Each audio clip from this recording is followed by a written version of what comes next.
గత 10 రోజుల కిందట ఈ మధ్యలో ఇన్ఛార్జ్ నటరాజన్ మీనాక్షి నటరాజన్ కలవలేదు. దాదాపు ఒక 6-7 months అవుతుంది.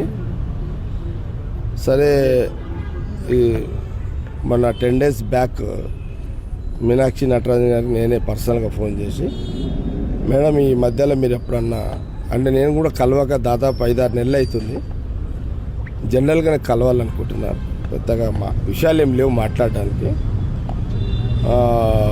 మీరు ఎప్పుడు వస్తారో కొంత ఇన్ఫర్మేషన్ అపాయింట్మెంట్ ఇస్తే నేను వచ్చి కలుస్తాను చెప్పిన.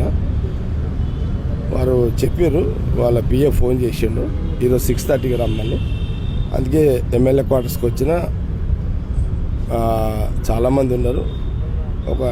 ఒక 10 నిమిషాలే నేను మేడంతో మాట్లాడిన దాంట్లో కూడా వాస్తవం కూడా ఏం లేవు. అంటే ఏదో అందరూ ఊహిస్తారు కదా, అది మాట్లాడిండు ఏదో మాట్లాడిండు ఊహిస్తారు. ఊహించిన రాజకీయ ప్రస్తావన తినలేదు. బయట మీడియా కథనాలు, మీడియా ఏదైతే ఊహలు ఉంటాయో అలాంటివి ఏం లేవు. మేడం కలిసిన నేను 5-6 నెలల మేడం మిమ్మల్ని కలవక, జస్ట్ కలవాలని కలిసిన. సరే మేడంకి ఒక మాట అంటే ఓవరాల్ ఒక్క మాట అయితే ఏం చెప్పినంటే, విలేజ్ నుంచి హైదరాబాద్ వరకు, గ్రామం నుంచి హైదరాబాద్ వరకు కార్యకర్తలు, నాయకులు ఈ వ్యవస్థని అందరిని కూడా ఒకసారి ఒక టీమ్గా మనకి, ఎందుకంటే మనకు 2.5 సంవత్సరాలు ఉంది. మనకు గవర్నమెంట్ కూడా ఇప్పుడు 2.5 years అయింది కదా, మనకు 2.5 సంవత్సరాలు ఉంది. మళ్ళీ ఇప్పుడు సీఎం రేవంత్ రెడ్డి గారు కూడా ఇంకొక పిసిసి ప్రెసిడెంట్ కూడా ఇప్పుడు ఇద్దరు స్టేట్మెంట్లు కూడా మళ్ళా రానున్న 5 ఏళ్ళు కూడా గవర్నమెంట్లో ఉండాలని ఒక ప్రయత్నం కూడా సీఎం పరంగా, రేవంత్ రెడ్డి పరంగా కానీ, లేకపోతే మహేష్ గౌడ్ పరంగా కానీ ఇట్లా స్టేట్మెంట్లు మనం చూస్తున్నాము. కాబట్టి మనము ఈ 1.5 years గ్రామం నుంచి జిల్లాకు, గ్రామము, నియోజకవర్గము, జిల్లా అండ్ హైదరాబాద్ వరకు అందరిని కూడా స్ట్రెంథన్, అంటే ఇప్పటివరకు ఎంత స్ట్రెంథన్ చేయగలిగినాము, ఇంకా స్ట్రెంథన్ చేసేది ఏమున్నది చెక్ చేసుకొని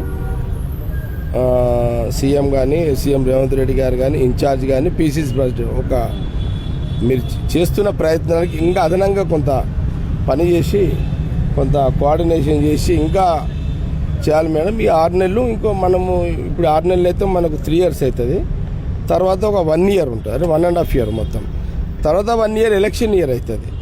కాబట్టి ఏమన్నా మిస్ అయినవి ఉంటే ఈ 6 నెలలు వచ్చే 1 yearలో అన్నీ కొంత సమయం చెక్ చేసుకొని కొంత అంత అలర్ట్ అయిపోతే బాగుంటుంది అనేది జనరల్ డిస్కస్. ఇదేం కాదు.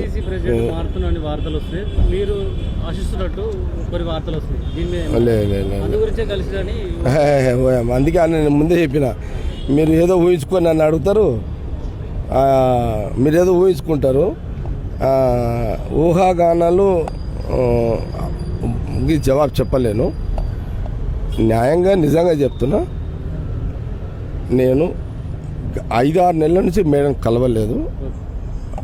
మేడం మా ఇన్ఛార్జు, ఓ సీనియర్ నాయకుడిగా జగ్గారెడ్డిగా నేను కలిసిన.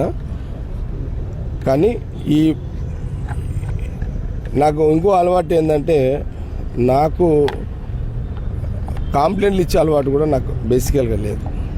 నా తత్వం కాదు యాక్చువల్గా ఈ కాంప్లైంట్లు ఇచ్చుడు అది ఇది నాకు మొదటి నుంచి అలవాట్లేదు. నా రాజకీయ జీవితం నా తెలివి వచ్చిన కాడ నుంచి అట్లా ఉండేది.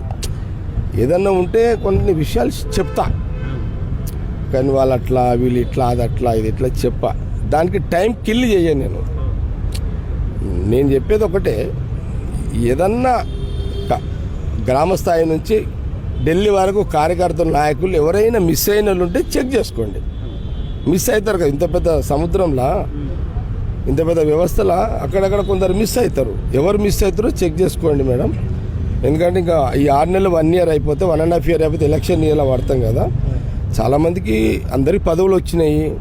ఇప్పుడు ఎమ్మెల్యేలు అయ్యారు, కొందరం మాలాటోళ్ళం ఓడిపోయినాము. కానీ పార్టీ మాకు అవకాశం ఇచ్చింది కదా. మేము ఓడిపోతే దానికి ఓడి బాధ్యుడవుతాడు? అది కాదు. అనేక మందికి కార్పొరేషన్ చైర్మన్లు వచ్చినాయి, ఇంకా మళ్ళీ తయారు చేస్తున్నారు. కుల సంఘాలకు సంబంధించిన కూడా ఇచ్చిర్రు. ఇంకా అదనంగా మళ్ళీ జూలైలో వస్తున్నాయి. మళ్ళీ అయినా ఇంకా కొంత ఉంటారు, కొంత మిస్ అవుతారు. అలాంటివి కూడా కొంత తీసుకుంటే బాగుంటుంది అనేది కొంచెం జనరల్ డిస్కస్ అంతే. స్పెసిఫిక్గా పొలిటికల్ డిస్కస్ కాదు ఇది జనరల్ డిస్కస్. జగ్గారెడ్డి అనే వ్యక్తికి ఒకరి మీద చెప్పే అలవాటు లేదు, దానికి చెప్పి టైం కిల్ చేయండి నేను, అది నా అలవాటు. ఈ మధ్య కాంగ్రెస్ నేతల మధ్య సక్సెస్ పోతుంది. గాంధీ భవన్ వేదికగా దాని మీద మీరు ఎట్లా చూస్తారు? కాంగ్రెస్లో కొట్లాడుకోకపోతే టెన్షన్ పడాలి, కానీ కొట్లాడుకుంటే టెన్షన్ ఏముంది? అది ప్రాబ్లం కాదు. కాంగ్రెస్లో కొట్లాడుకుంటేనే అన్నీ బయటకు వస్తాయి. ఈయన ఆ గల్లలు పట్టుకున్నా, కొట్టుకున్నా, తిట్టుకున్నా, కొట్టుకుంటారు, తిట్టుకుంటారు, మళ్ళీ అర్ధగంట పోగానే కలుస్తారు. ఇది కాంగ్రెస్ కల్చర్. ఇది సమస్య ఏంటంటే కొట్టుకోకపోతే ప్రమాదం కాంగ్రెస్లో. అర్థమైందా? అందరూ నేను మీరు అడిగారు కాబట్టి చెప్తున్నా. మీ మీడియా వాళ్ళకు కూడా కొంత అవగాహన చెప్తున్నా, ప్రజలకు కూడా అవగాహన కల్పించడానికి చెప్తున్నా. కాంగ్రెస్లో కొట్టుకోకపోతే ప్రమాదము, కొట్టుకుంటే రాజకీయంగా కాంగ్రెస్ పార్టీ ప్రమాదమే ఉండదు. విన్నా? కాబట్టి కాంగ్రెస్ అల్టిమేట్ ఎందుకు కొట్లాడతారు, ఎందుకు కొట్టుకుంటారు? నా సెక్షన్ పబ్లిక్ న్యాయం చేయాలి, నాకు ప్రాధాన్యత ఇయ్యని కొట్లాడతారు. అర్థమైందా? నిన్న హైదరాబాద్ ఇద్దరు ముఖ్య నాయకులు కొట్లాడుకురు. దాని అర్థమైంది, నా నియోజకవర్గము ప్రజలకు, కార్యకర్తలకు అని ఒక నాయకుడు, మా ప్రజలకు నా నియోజకవర్గంలో నా నాయకులు అని అట్లా. ఇది ఇక్కడ రాజకీయ బలాలను నిరూపించుకునే. ఇప్పుడు ప్రాంతీయ పార్టీలు ఏముంటుంది, కూర్చోమంటే కూర్చోవాలి, నిలవాలంటే నిలవాలి. బీజేపీ దాంట్లో కూర్చుడు ఉండదు, లేసుడు ఉండదు. కాంగ్రెస్లో అదే కదా. కాంగ్రెస్ ఉన్న ఆ స్వతంత్రంలోనే ఎవరు క్యాస్ట్ నాయకులు ఆ క్యాస్ట్ కోసం కొట్లాడతారు. ఏ మతానికి సంబంధించిన నాయకులు మా పార్టీలో ఆ మత ప్రజల కోసం కొట్లాడతారు. కాంగ్రెస్లో ఇండివిజువల్ ఏముంటుంది? నిన్న మా నాయకులు హైదరాబాద్ ఇద్దరు గొడవ పడ్డారు. చూసిన సోషల్ మీడియా, టీవీలలో, మీ ఛానళ్ళలో చూసిన, వేసిదే వేసారు. దాని అర్థమైంది, వాళ్ళ రిప్రజెంటేషన్ కోసం వాళ్ళు కొట్లాడు. వాళ్ళంటే వాళ్ళ నియోజకవర్గ కార్యకర్తలు, ఆ నియోజకవర్గాల ప్రజల రిప్రజెంటేషన్ కోసం వాళ్ళు కొట్లాడినాడ.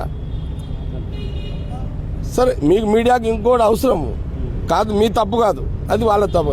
కాంగ్రెస్లో ఇలాంటి జరుగుతుంటేనే కాంగ్రెస్ అని చాలామంది ప్రజలు కూడా ఇష్టపడరా? మీరు కూడా ఎందుకే, మీకు కూడా కావాలి కదా మీడియా వాళ్ళకు. ఇప్పుడు మా వాళ్ళు ఇద్దరు ఆడగొట్టుకోకపోతే మీకు న్యూసే లేదు. ఏ పార్టీలో న్యూస్ దొరుకుతుంది మీకు? టీఆర్ఎస్లో దొరుకుతుందా? బీజేపీలో అసలుకే దొరకదు. ఇంకే పార్టీ ఉంది? ఇది ఉండే కదా రెండు గాంధీ, ఈడ సీఎం రేవంత్ రెడ్డి, మా మహేష్ గౌడ్, మా ఇన్ఛార్జ్ నటరాజన్, ఇదే కదా. కాబట్టి చివరిగా మేడం నేనేమని చెప్తే కదా మేడం నాకు చెప్పడానికి. నేను ఏదైనా మేడం చెప్తే మేడం ఏమైనా చెప్తాను నాకు. అసలు నేను చెప్పిందే ఏం లేదు మేడం అసలు. కాబట్టి